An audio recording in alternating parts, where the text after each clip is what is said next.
First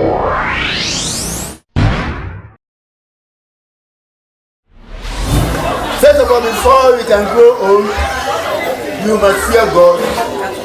And as soon as you fear God, you give yourself to God and worship God in Jesus' name.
Not so much